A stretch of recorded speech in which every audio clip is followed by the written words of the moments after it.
Oh Dios Padre, que renuevas el mundo por medio de sacramentos divinos, concede a tu Iglesia la ayuda de estos auxilios del cielo, sin que le falte lo necesario de la tierra.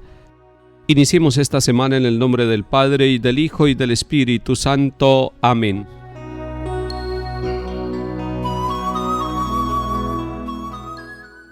Lectura del libro de Isaías, capítulo 65. Así dice el Señor: Miren, yo voy a crear un cielo nuevo y una tierra nueva. De lo pasado no habrá recuerdo ni vendrá pensamiento, sino que habrá gozo y alegría perpetua para lo que voy a crear. Miren, voy a transformar a Jerusalén en alegría y a su pueblo en gozo. Me alegraré de Jerusalén y me gozaré de mi pueblo, y ya no se oirán en ella gemidos ni llantos, ya no habrá niños malogrados, ni adultos que no colmen sus años, pues será joven el que muera a los 100 años, y el que no los alcance se tendrá por maldito. Construirán casas y las habitarán, plantarán viñas y comerán sus frutos.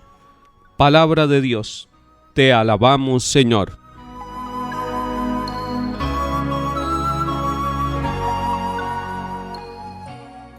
El profeta Isaías está anunciando al pueblo de Israel que va a haber una nueva creación, un cielo nuevo y una tierra nueva. Es Dios mismo el que va a intervenir para transformar todo el desorden que puede haber en un nuevo orden que será caracterizado además por el gozo y la alegría en la presencia del Señor. Será Jerusalén una ciudad llena de alegría y el pueblo tendrá gozo.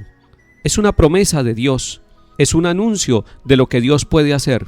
También en medio de nuestras realidades, a veces caóticas, a veces desordenadas, en medio de la historia de nuestros pueblos marcados por corrupción, por violencia, el Señor está ahí mirándolo todo. Él ve el sufrimiento del pueblo, como cuando le anunció a Moisés que iba a bajar a liberar al pueblo porque escuchaba sus gemidos y sus clamores. Él también ve los desórdenes del pueblo, las infidelidades del pueblo, la falta de fraternidad entre el pueblo, entre sus moradores, la falta de solidaridad y todo aquello que lleva al desorden. Por eso Dios está hablando de crear nuevamente todo, el cielo y la tierra y al ser humano. Hoy, cuando estamos en el tiempo de Cuaresma, nosotros hoy podemos empezar diciéndole al Señor: Señor, vuelve a crear mi vida, vuelve a crear mi familia, recrea el cielo y la tierra de nuestro pueblo, de nuestras comunidades. No mires nuestros pecados. Y cuando nosotros estamos escuchando la voz del profeta Isaías, que anuncia que habrá gozo perpetuo y alegría perpetua en esa nueva creación, nosotros queremos decirle: Señor, también recrea nuestros pueblos, la historia de nuestras comunidades. Estamos cansados de las malas noticias, estamos cansados de todo aquello que nosotros mismos como seres humanos, abusando de nuestra libertad, hacemos olvidándonos de ti. No queremos darte más la espalda, Señor, porque nos llenamos de tristeza. No queremos cerrar los oídos y cerrar nuestro corazón a tu palabra, porque nos equivocamos y nos autodestruimos. Hoy queremos que tú vuelvas a crearlo todo, Señor, el cielo y la tierra, nuestra vida, nuestros pueblos, nuestra historia.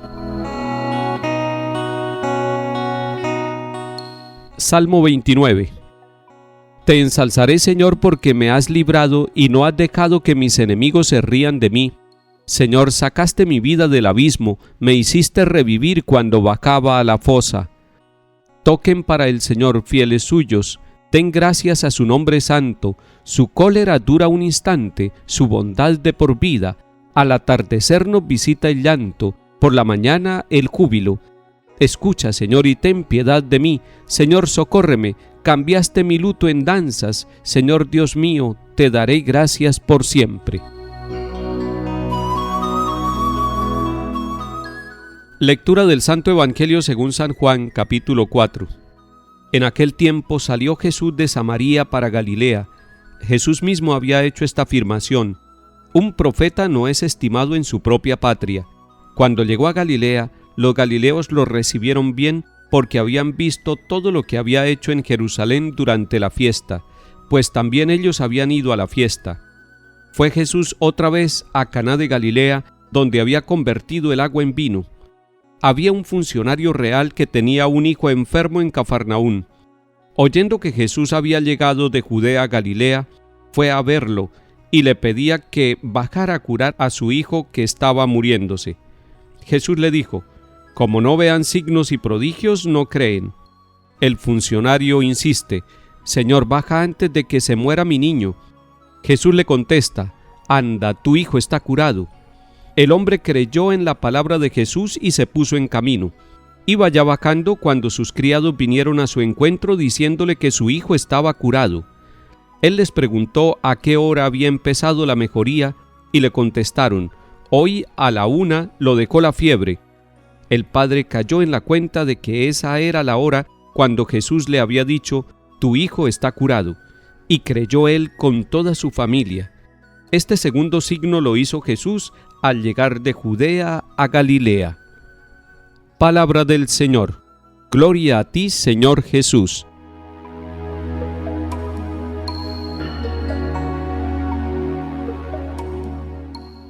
Recordemos que en el Evangelio según San Juan no se llaman milagros, sino signos, signos que Jesús realiza, signos que Él realiza para mostrar que el reino de Dios está en medio de nosotros.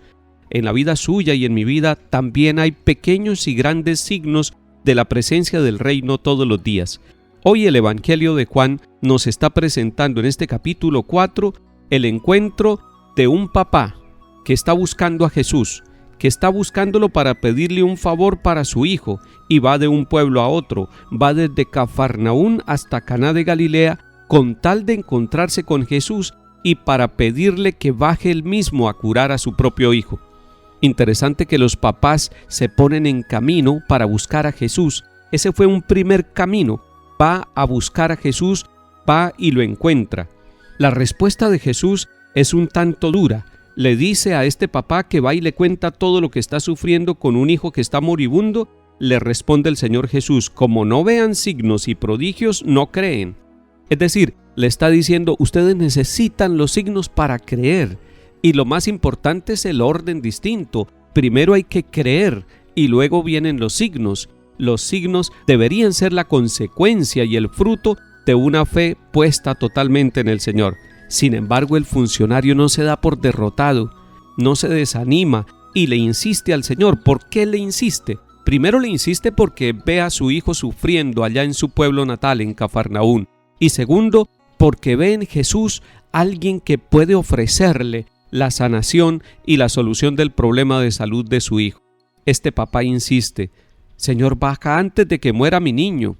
Le está insistiendo al Señor Jesús, le está rogando, le está suplicando. Y en la oración de todos nosotros debería haber esta característica de este papá: ser capaces de insistir. Puede ser que se cierren las puertas, puede ser que en un momento dado nosotros no veamos todavía el fruto de nuestra oración, y sin embargo debemos insistir, rogar, no retroceder, no rendirnos, avanzar en nuestro propósito espiritual e insistirle al Señor. Y este hombre recibió la respuesta de Jesús: anda, tu hijo está curado. Había podido decir el papá: no, yo lo que quiero es que usted vaya, no solamente lo diga de boca, sino que vaya. Sin embargo, la actitud del papá es bien interesante. Tal vez el encuentro con Jesús lo fue llevando a progresar lentamente en la fe. Primero le estaba insistiendo que fuera, ahora en este momento está aceptando la palabra de Jesús, le está creyendo a Jesús, y lo dice el texto del Evangelio: el hombre creyó en la palabra de Jesús y se puso en camino. Había podido creer y no ponerse en camino, pero este ponerse en camino no es solamente un retorno a la casa donde va a encontrar a su hijo curado, sino que es un ponerse en camino espiritual, es ponerse en el camino, y el camino y la verdad y la vida es el mismo Señor Jesús. Se puso en camino, es decir, se puso con Jesús, se puso con el Hijo de Dios. Ante los signos que realiza Jesús en la vida nuestra y de nuestra familia, nosotros deberíamos, lo uno, confiar en Él, y esa es la primera actitud de este papá: creer en la palabra de Jesús, creerle a Jesús, aún en medio de las adversidades. Y lo segundo es ponernos en camino. No basta con creer y quedarnos estáticos, es necesario creer y avanzar. Es bueno que nosotros, creyéndole a Jesús, nos pongamos en camino.